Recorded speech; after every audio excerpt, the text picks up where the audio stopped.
Hello बच्चों, चलिए चलते हैं 10 क्लास के ऊपर। इसमें सोशल साइंस से एक प्रश्न मैंने बताया था, तो फिर से देखेंगे। आज हम लोग पढ़ेंगे यूरोप में राष्ट्रवाद का उदय। चैप्टर पढ़ने के लिए है यूरोप में राष्ट्रवाद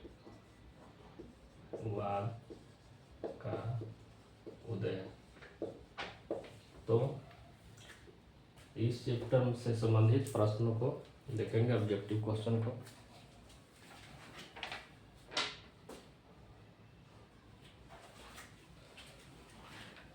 ठीक है, तो सबसे फर्स्ट क्वेश्चन है,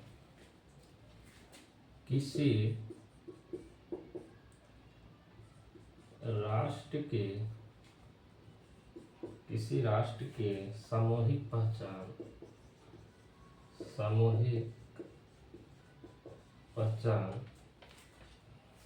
को क्या कहते हैं? ठीक है, ऑप्शन ए में रहेगा निरंकुशवाद, बी में है राष्ट्रवाद, और सी में है रूढ़िवाद, और डी में है उदारवाद। ठीक है,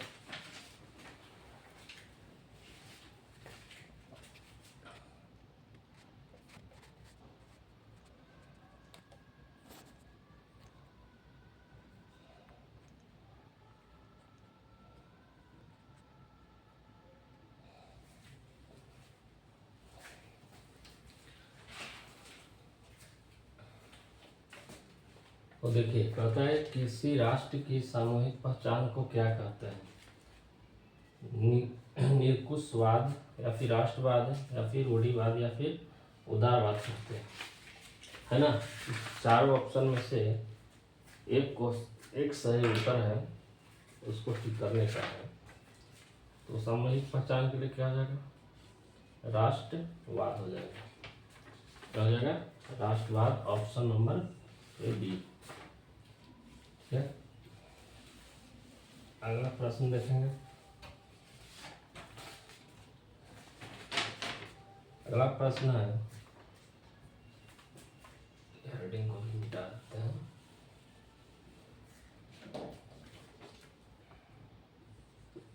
वह राज्य जहां की राजनीतिक सत्ता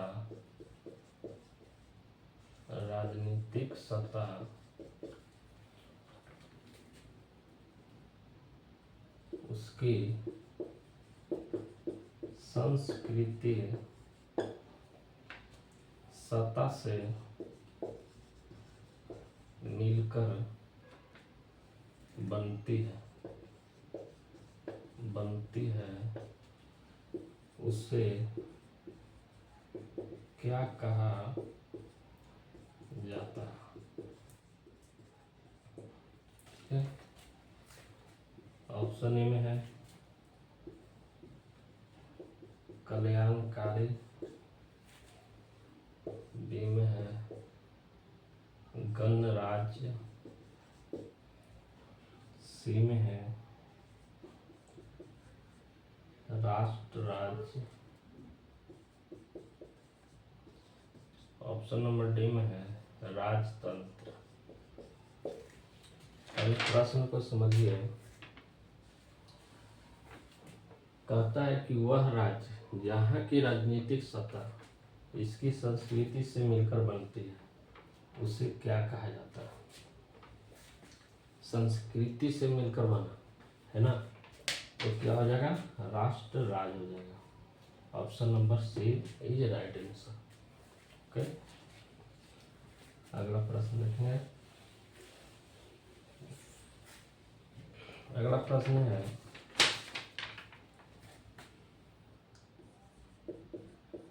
चार चित्रों की श्रृंखला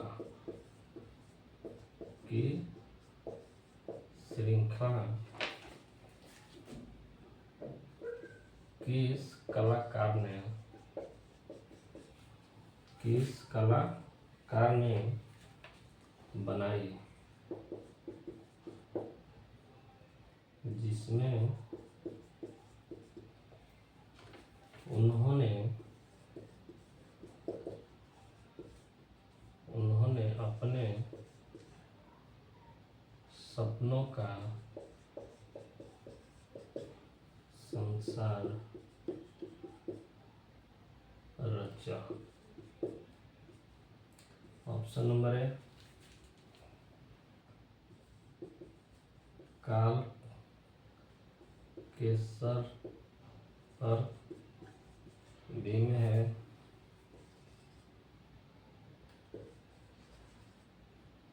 फ्रेडरिक सॉर्यो, सी में है देलाक्रोआ,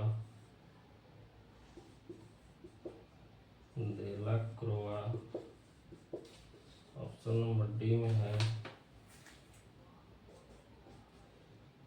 गियाकोमा।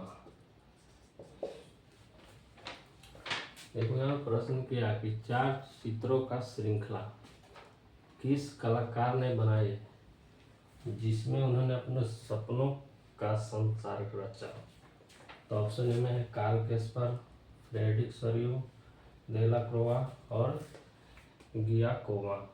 तो यहाँ पे option number B is right answer. Frederic Sorrieu ने जो है 4 चित्रों का श्रृंखला बनाई थी, ठीक है, और अपने सपनों का इन्होंने संसार रचा था,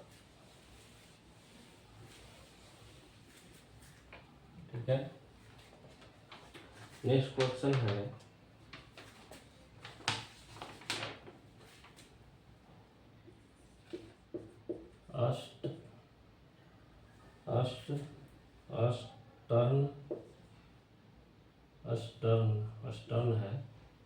अस्टर्न रेनर कौन थे?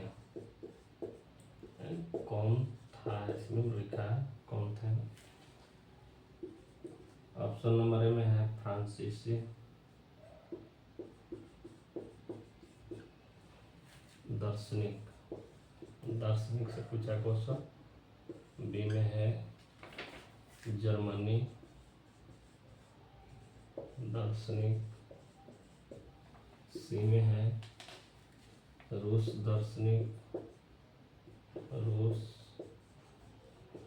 दार्शनिक और डी में है ब्रिटिश दार्शनिक, ठीक है। अस्टर्न रेनर कौन था? तो ये जो है अस्टर्न रेनर जो था फ्रांसीसी था, यानी फ्रांसीसी दार्शनिक था। ऑप्शन नंबर ए, क्या।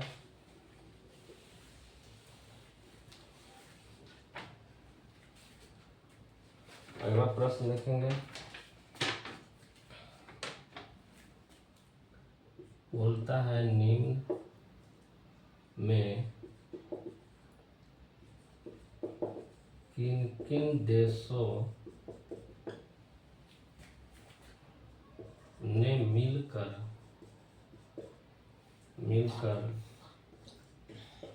Napoleon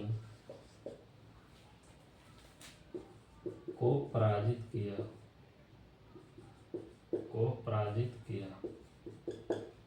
option number A Britain, रूस, France, Austria. Option number B में है ब्रिटेन, रूस, रसा, अमेरिका। ऑप्शन नंबर सी में है ब्रिटेन,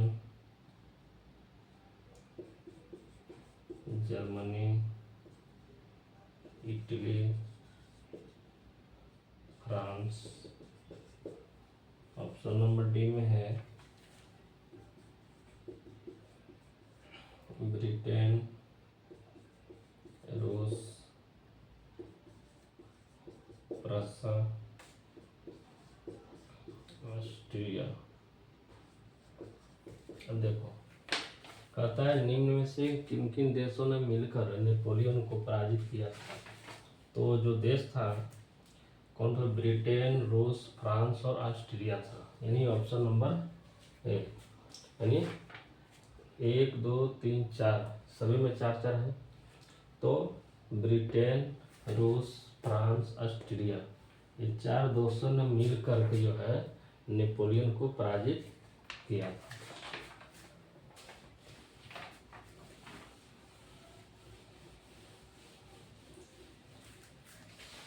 अगला प्रश्न देखेंगे।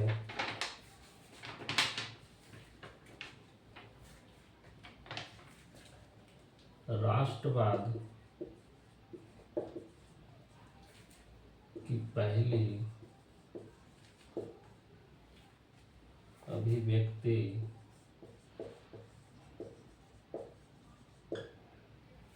किस क्रांति के साथ हुई? किस क्रांति के साथ हुई? ऑप्शन नंबर है फ्रांसीसी, बी रूसी, और सी यूनानी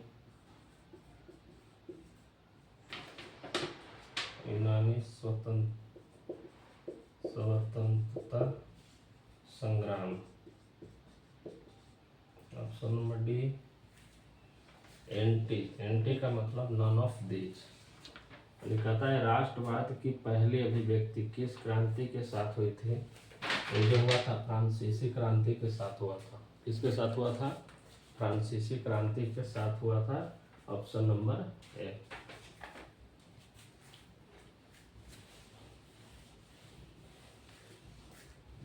अगला प्रश्न देखेंगे।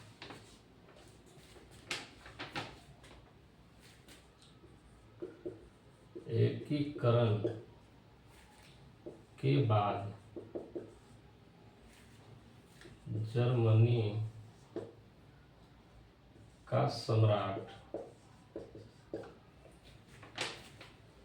किसे पराजित किया?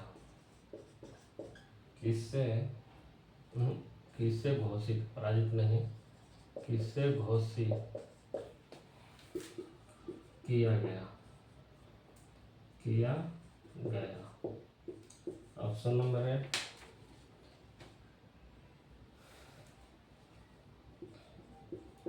रूस के राज्य निकोलस को,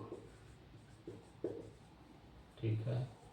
बी में प्रासा के राज्य विलियम को, राज्य नहीं राजा, क्या है? राजा। प्रासा के राजा विलियम को। ऑप्शन नंबर सी है Otto von Bismarck. Option number D count Camillo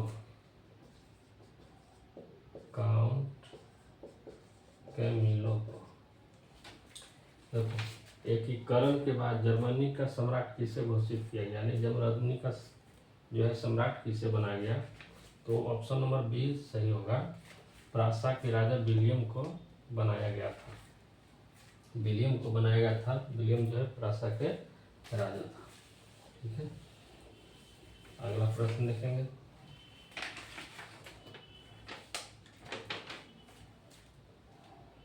उन्नीसवीं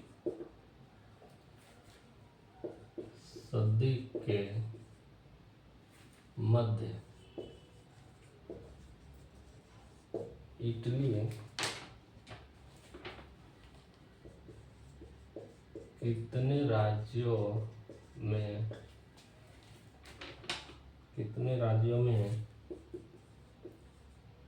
विभक्त था?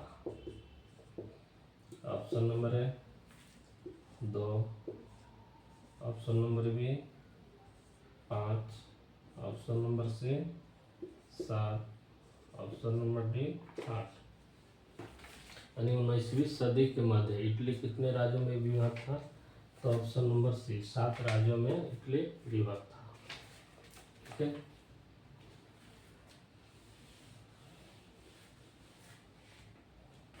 अगला प्रश्न लिखेंगे।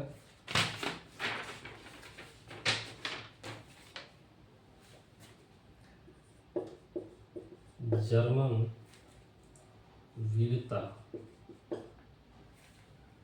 का प्रतीक किसे माना जाता है?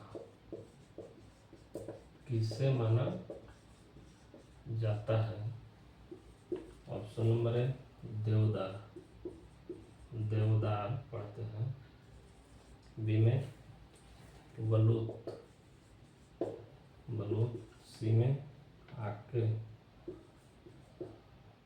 आके नहीं ओख है। डी में अशोक। कहता है कि जर्मन वीरता का प्रतीक किससे समझा जाता है? तो बलूत को समझा जाता है। किसको? बलूत को। आप लोग चैप्टर पढ़े होंगे तो इसमें जरूर पढ़े होंगे, क्योंकि यूरोप के राष्ट्रवाद से ही सभी प्रश्न संबंधित है।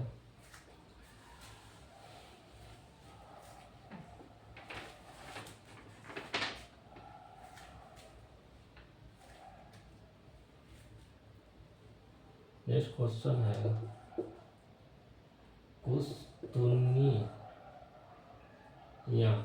कुस्तुनिया की संधि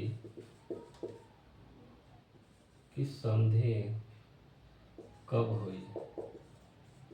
कुस्तुनिया की संधि कब हुई? ऑप्शन नंबर 1829, बी में 1830, ऑप्शन नंबर सी में 1831, ऑप्शन नंबर डी 1832। कहता है कुस्तुनिया की संधि कब हुई थी? तो ये 1832 ईस्वी में हुआ था।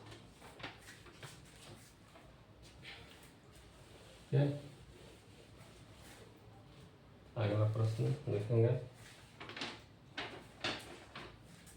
अगला प्रश्न है,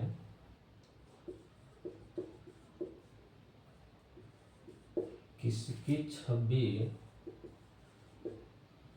सिक्कों और डाक टिकट पर अंकित की गई है? अंकित की गई है। Option number A Marianne, option number B Germania, option number C Bharat Mata, option number D none of these यानी एंटी।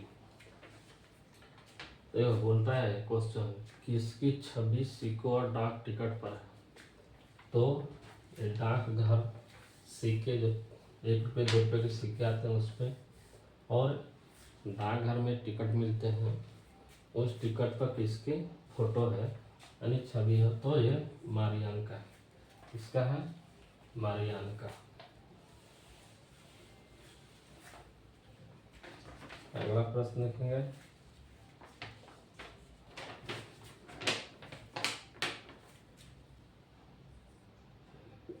इंग्लैंड और यहाँ पे डैश के बीच एक्ट ऑफ यूनियन से यूनाइटेड किंगडम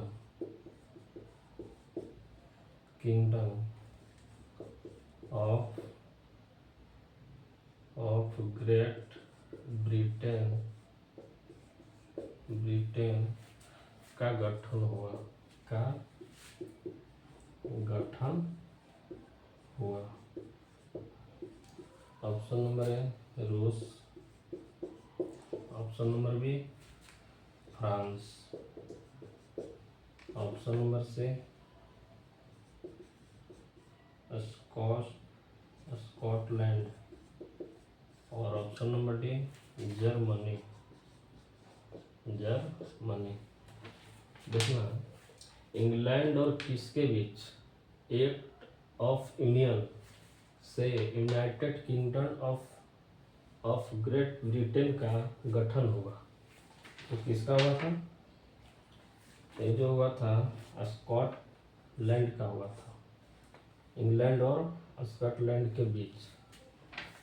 ठीक है, option number C is right answer. अगला प्रश्न देखेंगे।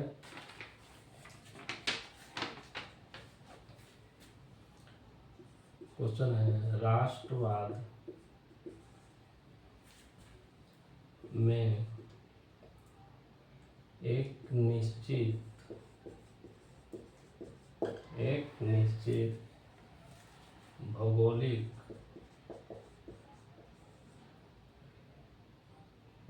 भौगोलिक क्षेत्र में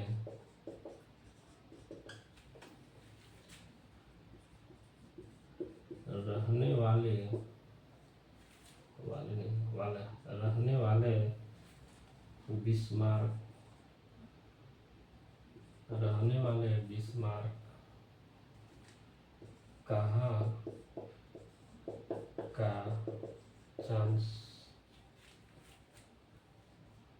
का चांसलर था? ऑप्शन नंबर है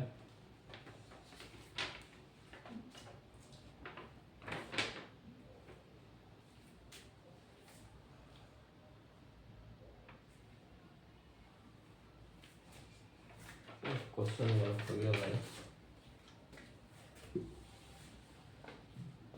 राष्ट्रवाद में एक निश्चित भौगोलिक क्षेत्र में रहने वाली है, ठीक है ना, भौगोलिक क्षेत्र में रहने वाली जनता इनमें से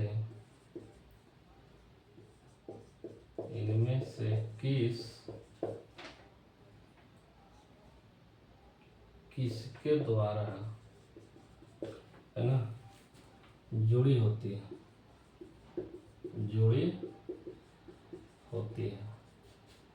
ऑप्शन नंबर है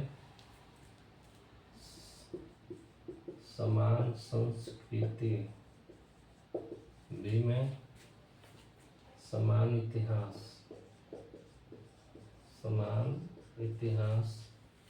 ऑप्शन नंबर सी में भाषा और लोक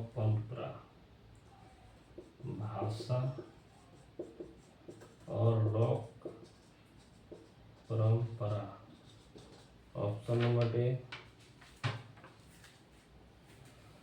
80 यानी ऑल ऑफ दीज। देखो, राष्ट्रवाद में एक निश्चित भौगोलिक क्षेत्र में रहने वाली जनता इनमें से किसके द्वारा जुड़ी होती है? तो जनता लोग है, यानी हम लोग जो है जनता लोग किससे, समान संस्कृति, ये भी सही है, और समान इतिहास, ये भी सही है ना, और भाषा और लोक परंपरा, हम लोग अपना लैंग्वेज और हम लोगों का जो परंपरा है उसको भी, ये भी सही है।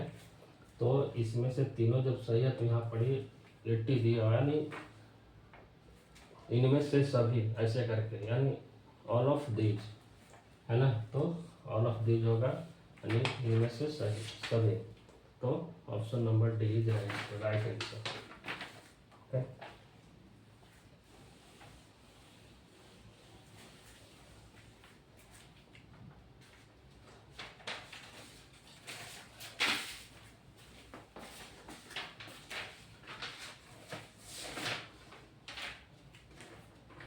अगला प्रश्न देखेंगे हम लोग।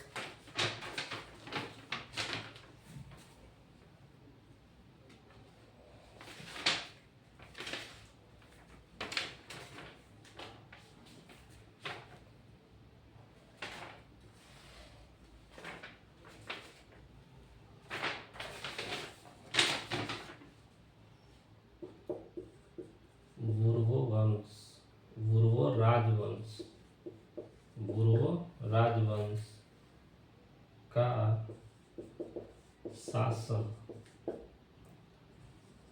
किस देश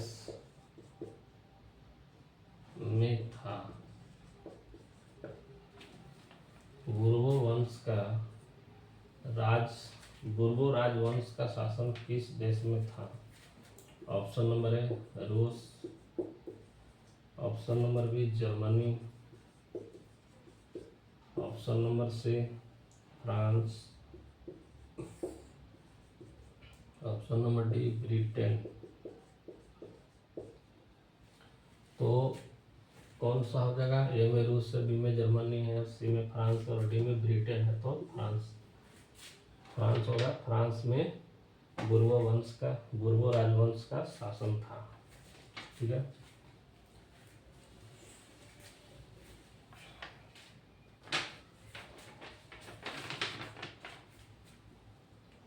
नेक्स्ट क्वेश्चन है, वह विचारधारा जो स्त्री की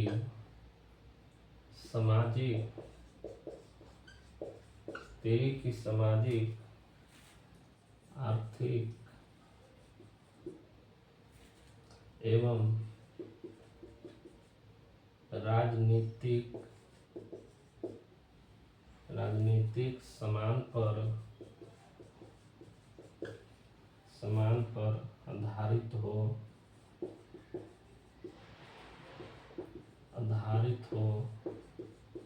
उसे क्या कहते हैं?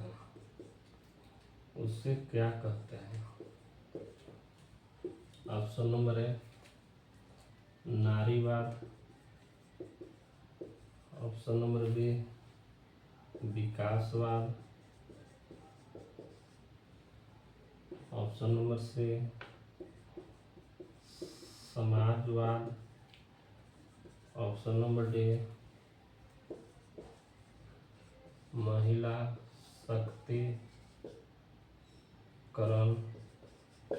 अब देखो, वह विचारधारा जो स्त्री की सामाजिक, आर्थिक एवं राजनीतिक समान पर आधारित हो उसे क्या कहते हैं? तो ये हो जाएगा नारीवाद। ठीक है। आगे क्वेश्चन चलेंगे, अगला प्रश्न देखेंगे।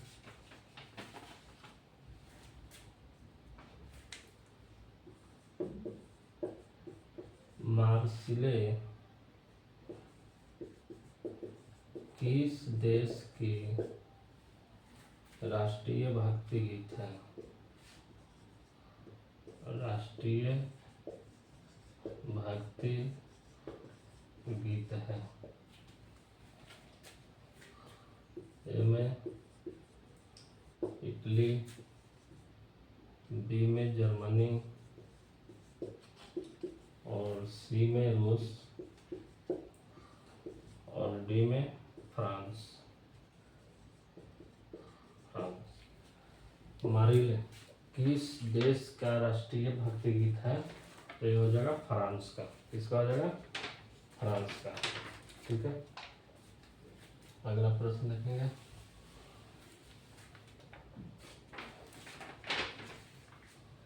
अगला प्रश्न है, रक्त और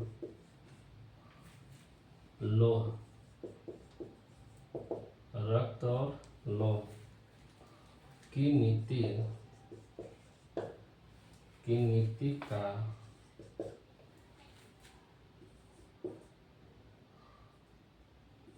अवलंबन किसने किया था? ऑप्शन नंबर है Mazzini. Option number B Bismarck. Option number C Hitler.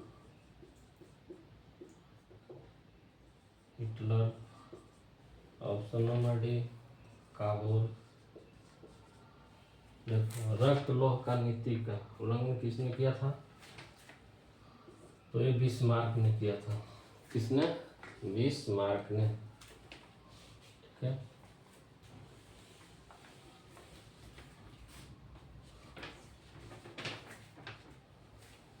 अगला प्रश्न है,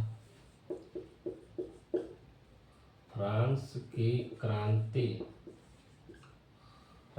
क्रांति का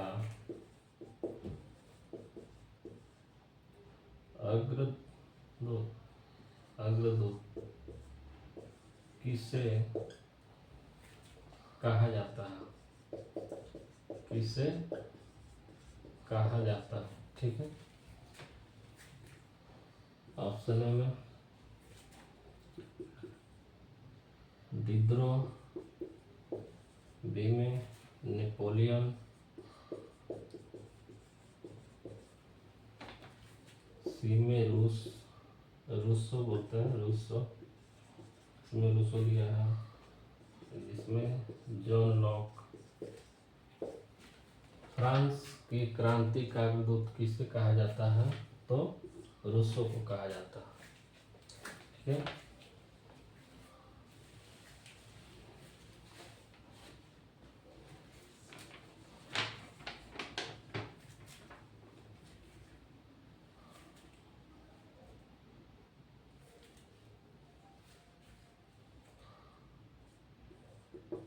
यंग इटली और यंग यूरोप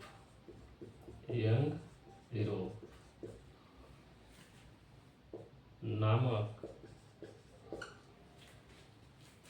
दो भूमिगत संगठनों की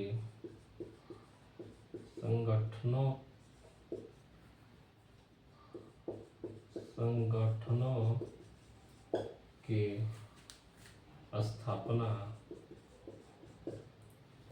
किसने की?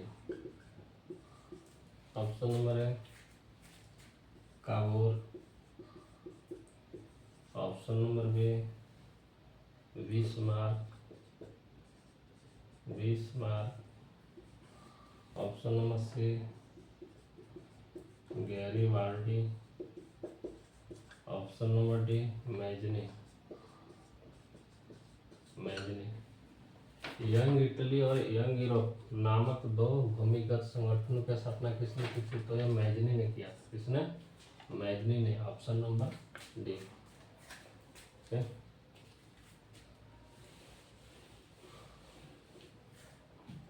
अगला प्रश्न है,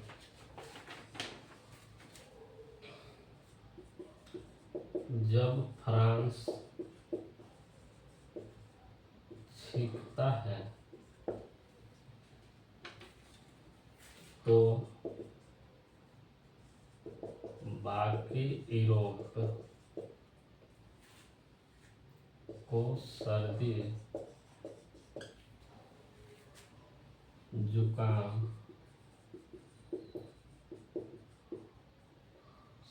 जुकाम हो जाता है। यह कथन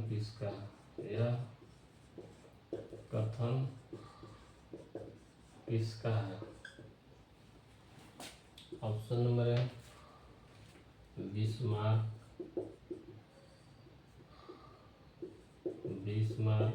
ऑप्शन नंबर बी मेटरनिक।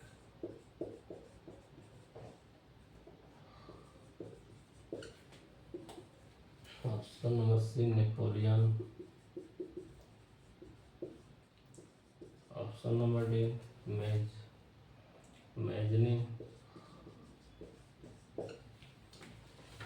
एक कथन है जो किसका है? क्या है? जब फ्रांस जीतता है तो बाकी यूरोप को सर्दी जुकाम हो जाता है। यह कथन किसने कहा था, तो ये मेटरनिक ने कहा था। ठीक है,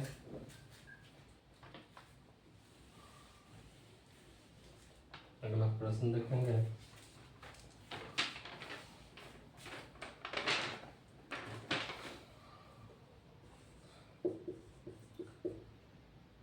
काबूल को राजा विक्टर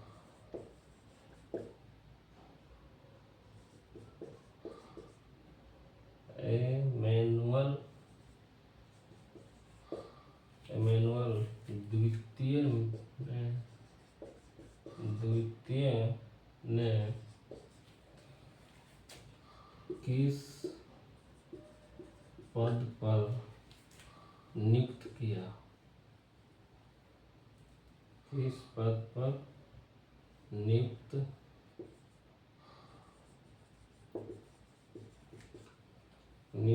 किया था? काबूल को राजा विक्टर एनुअल द्वितीय ने किस पद पर नियुक्त किया था? तो सेनापति, बी में राजदूत, सी में गृह मंत्री और डी में प्रधानमंत्री।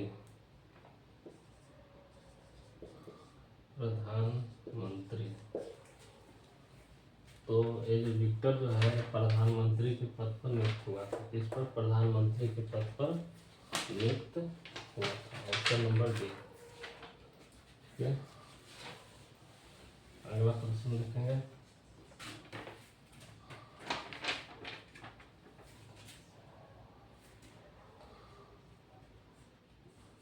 अठारह सौ इकहत्तर के बाद यूरोप में राष्ट्रवाद तनाव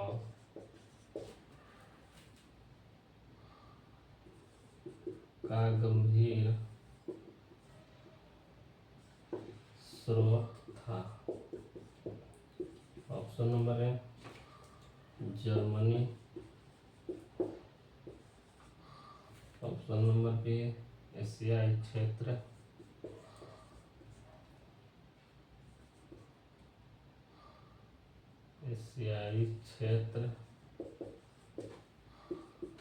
ऑप्शन नंबर सी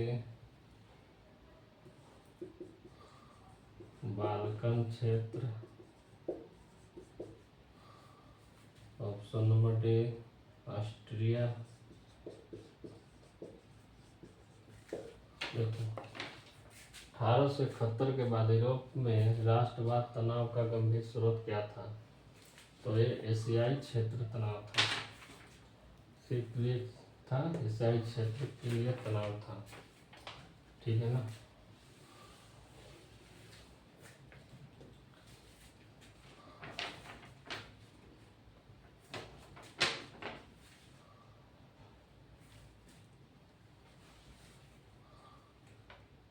नेक्स्ट क्वेश्चन है कि कवियों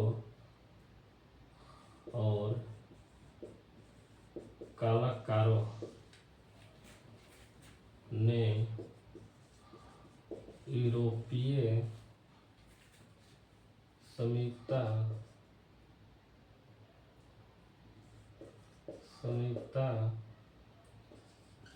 का पालन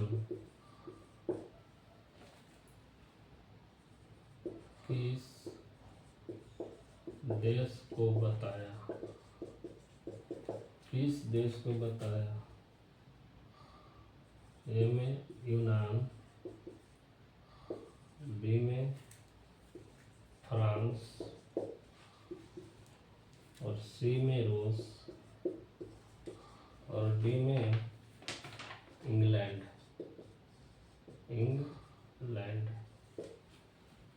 तो कवि और कलाकारों ने यूरोपीय संहिता का पालन किस देश को बताया? तो ये हो जाएगा यूनान को बताया था। ठीक है,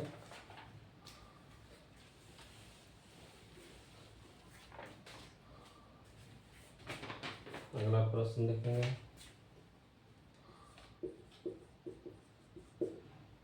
जर्मनी का एकीकरण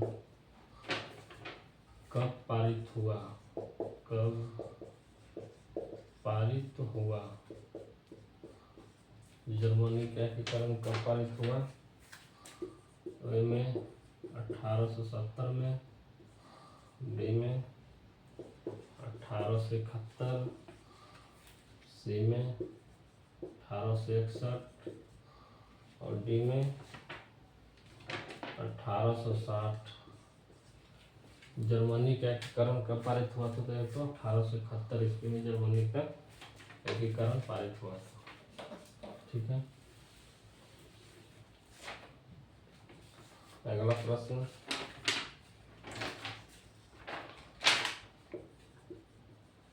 इटली का एकीकरण कब पारित हुआ? ऑप्शन नंबर ए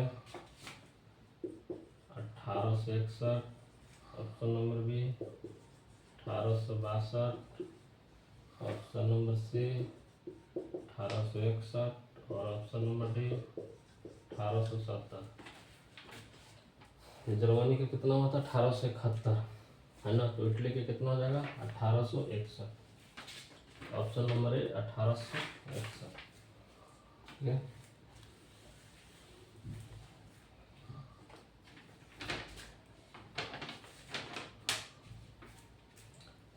ये अगला प्रश्न है कि जर्मनी राइन महासंघ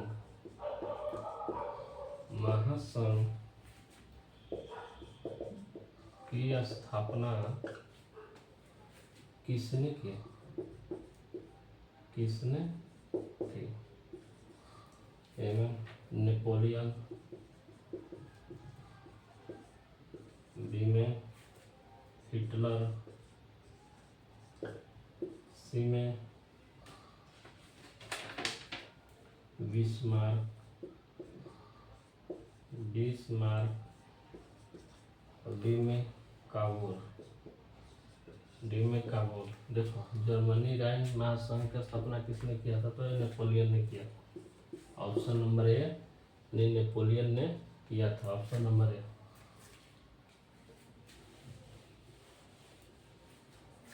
अगला प्रश्न देखेंगे।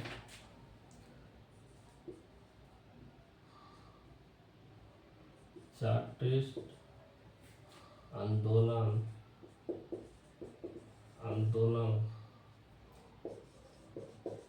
किस देश में हुआ? Option number A Bharat, option number B England, option number C रूस और option number D Germany. Chartist आंदोलन किस देश में हुआ? ये हुआ था इंग्लैंड में हुआ था। कहाँ पे हुआ था? इंग्लैंड में हुआ था।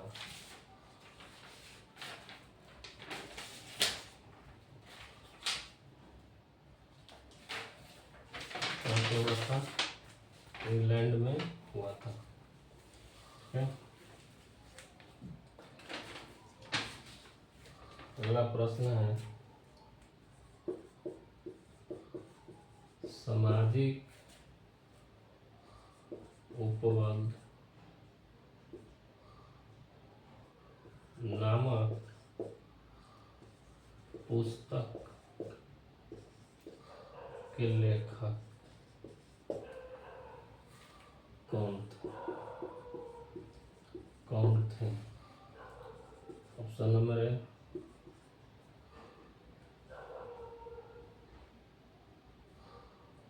कौन था रूसो, बी में मोंटेस्क्यू, सी में दिद्रो ऑप्शन नंबर डी में वॉल्टेयर। तो देखो सामाजिक उपबोध नामक पुस्तक किसने लिखा था? तो ये रूसो ने लिखा था। किसने? रूसो के द्वारा यह लिखा गया था। ठीक है।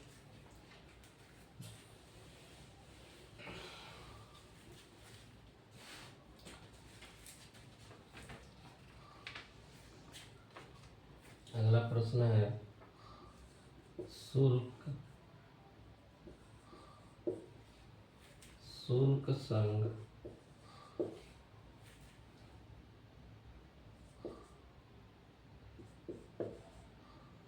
जोलवेराय की स्थापना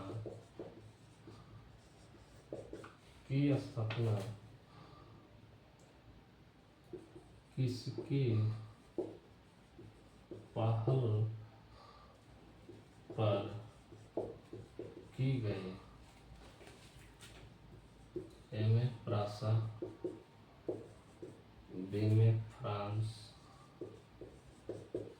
और सी में ऑस्ट्रिया और डी में रूस। शुल्क संघ जोलवेराइन की स्थापना किसकी पहल में की गई थी? तो प्रासा के पहल में किया गया था। किसके? प्रासा के पहल में। ठीक है, ऑप्शन नंबर ए। अगला क्वेश्चन है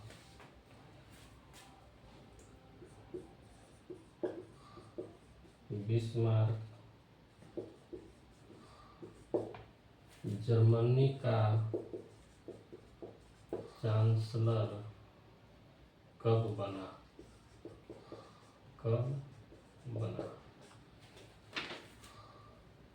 ए में 1848 ईस्वी में, बी में 1856 में, सी में 1860 में और डी में 1871 में। तो बिस्मार्क जर्मनी का चांसलर कब बना था? 1871 में, 71 में। Option number D. ठीक।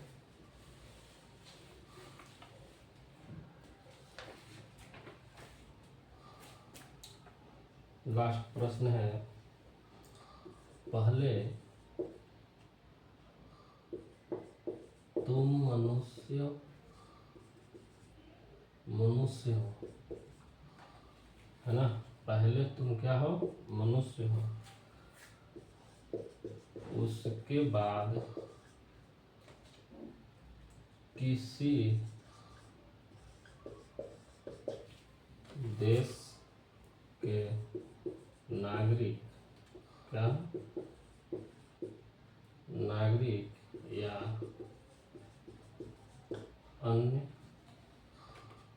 अन्य कुछ यह कथन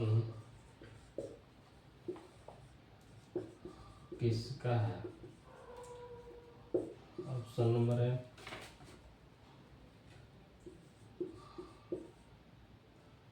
मैथस्नी, बी में वॉल्टेयर, सी में रूसो और डी में दिद्रो।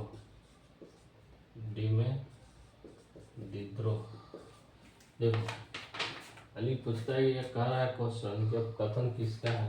पहले बात समझो, पहले तुम एक मनुष्य हो, उसके बाद किसी देश के नागरिक या अन्य कुछ हो। यह कथन किसका है? तो मैथस्नी का है। ऑप्शन नंबर ए।